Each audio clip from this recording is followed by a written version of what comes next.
इस कक्षा में आपका स्वागत है। आइए हम लोग कक्षा 6 के चैप्टर 4 का संख्याओं के साथ खेलना जो चैप्टर है उसमें गुणज इस टॉपिक को समझें। देखिए, गुणज कहीं कहीं अपवर्त लिखा रहता है और इंग्लिश में उसको कहते हैं मल्टीपल। देखिए, मैंने यहाँ लिखा है संख्याएं, कुछ संख्याएं मैंने ली हैं और यहाँ उनके गुणज के बारे में हम चर्चा करेंगे। देखिए, गुणज का शाब्दिक अर्थ हुआ यदि किसी संख्या को किसी अन्य संख्या से गुणा कर दें तो जो गुणनफल प्राप्त होगा वह दी गई संख्या का गुणज होता है। जरा ध्यान दीजिए, जैसे ये संख्या है 1। अब 1 को हमने देखिए यहाँ 1 को 1 से गुणा किया, यहाँ 1 को हमने 2 से गुणा किया, उसी तरह से क्रमशः मैं गुणा करता चला गया हूँ 1 को 7 से। ये डॉट डॉट डॉट का मतलब है कि उसके आगे भी ये प्रक्रिया चल सकती है। तो देखिए, 1 को हमने 1 से गुणा किया तो गुणनफल प्राप्त 1 हो गया, यहाँ पे गुणनफल 2 मिला, यहाँ 1 और 3 का गुणनफल 3 हुआ। तो ये जो संख्या 1, 2, 3, 4 मिल रही हैं वह इस दी हुई संख्या 1 का गुणज या अपवर्त या मल्टीपल कहलाएंगी। और जरा दूसरी संख्या लें। देखिए, मैंने यहाँ 2 लिया है, 2 को 1 से गुणा किए, यहाँ 2 से गुणा किए, यहाँ 3 से, क्रमशः करते करते 7 से गुणा किया गया। और यहाँ पे हम इस प्रक्रिया को जहाँ तक चाहें वहाँ तक बढ़ा सकते हैं। तो 2 के गुणज की बात करें तो देखिए 2 मिल गया, फिर 4 है, 6 है, 8 है। इस तरह से 2 के बहुत सारे गुणज हमको प्राप्त हो रहे हैं।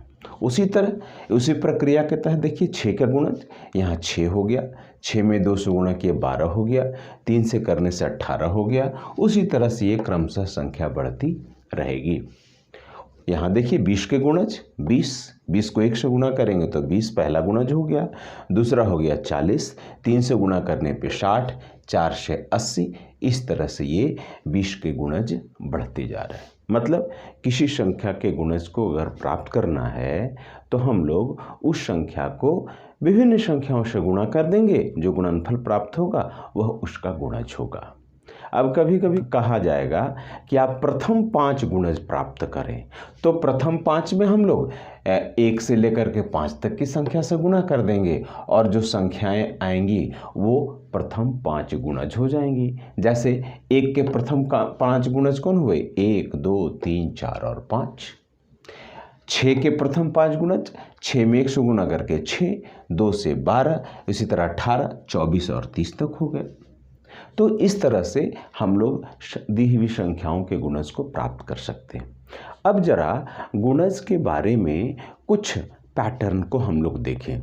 यहाँ ध्यान दीजिए, ये संख्या 1 है और इसका प्रथम गुणज 1 ही है। यहाँ संख्या 2 है और इसका प्रथम गुणज क्या है? 2 है। उसी तरह से 6 का गुणज 6 है और 20 का गुणज 20 है। मतलब प्रत्येक संख्या अपना गुणज होती है। दूसरी चीज़ देखिए, यहाँ देखिए 1 में मैंने यहाँ 7 तक गुणा किया है। डॉट डॉट का मतलब कि यदि हम चाहें तो 1 को विभिन्न संख्याओं से, लाख से, करोड़ से, अरब से, खरब से गुणा करते रह सकते हैं। मतलब कि हम लोग इन संख्याओं को बढ़ाते जाएंगे तो हमेशा 1 का एक नया गुणज मिलेगा। उसी तरह से यहाँ पर यदि 2 को 7 के अलावा और हम 8 से, 9 से, 10 से इसी तरह क्रमशः बढ़ाते जाएंगे तो फिर 2 का एक नया गुणज हम लोग को प्राप्त होगा। वही चीज़ यहाँ 20 में है। 20 का यदि गुणज ये पहला है, दूसरा है, तीसरा, आगे बढ़ते जाएंगे तो नित्य नया गुणज मिलेगा। इसका मतलब है कि किसी संख्या के गुणजों की संख्या सीमित नहीं है, असीमित है। आइए प्रश्नावली 4.2 को अब हम लोग हल करें। पहला प्रश्न कहता है निम्न के सारों गुणनखंड निकालिए।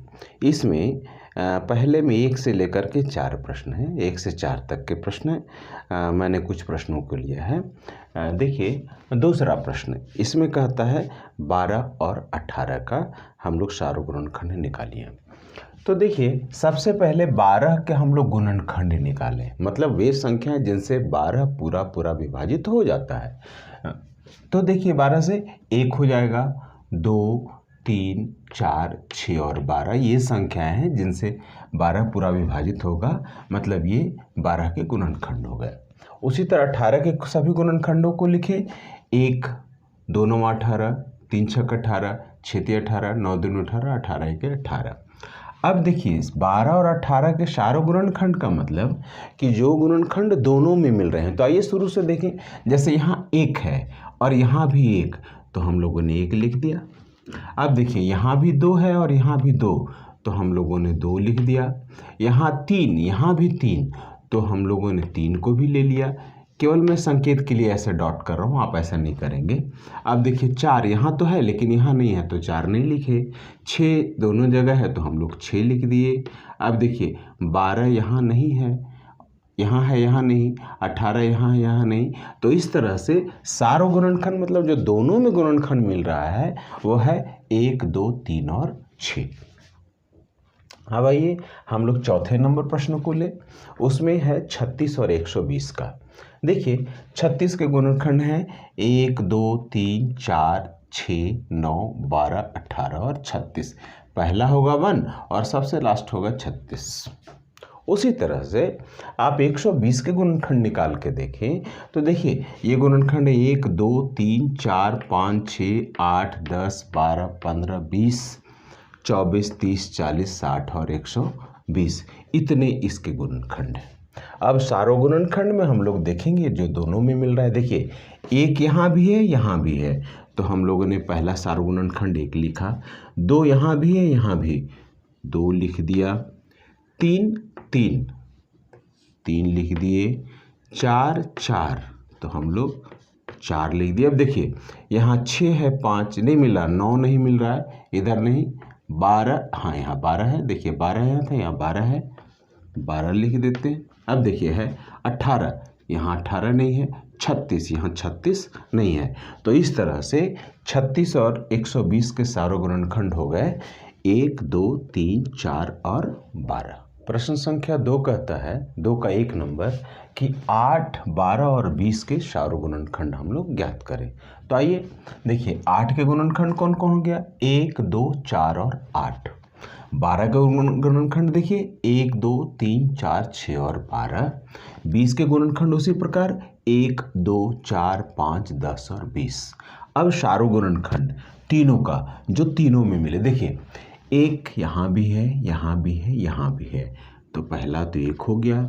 अब देखिए यहाँ 2, यहाँ भी 2 यहाँ भी 2, तो दूसरा 2 हो गया।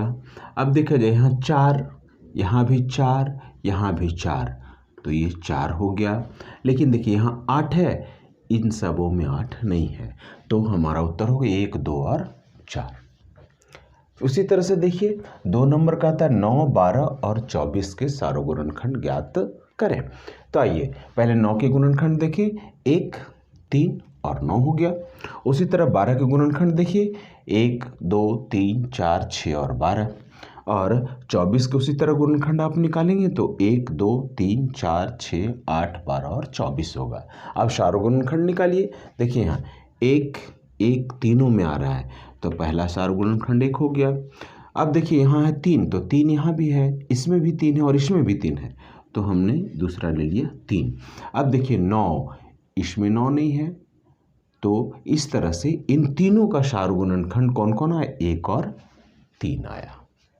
तीसरा प्रश्न कहता है निम्नलिखित के प्रथम 3 सारों गुणज ज्ञात करिए।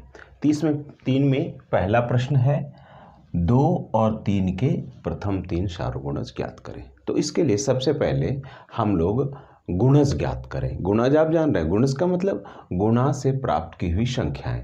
तो जैसे 2 के गुणज कौन हो गए, 2 के 1 से गुणा करेंगे 2, 2 दूनी 4, 2 को 3 से करेंगे 6 8, उसी तरह से 5 से करेंगे 10 12 14 16 18, इस तरह से संख्याएं बढ़ती रहेंगी। अब 3 के गुणज देखिए उसी तरह से 3 6 9 12 15 18 21, इसी तरह संख्याएं बढ़ती रहेगी। अब जो दोनों में मिल रहा है तो इसलिए हम लोग लिखेंगे 2 और 3 के सारों गुणज।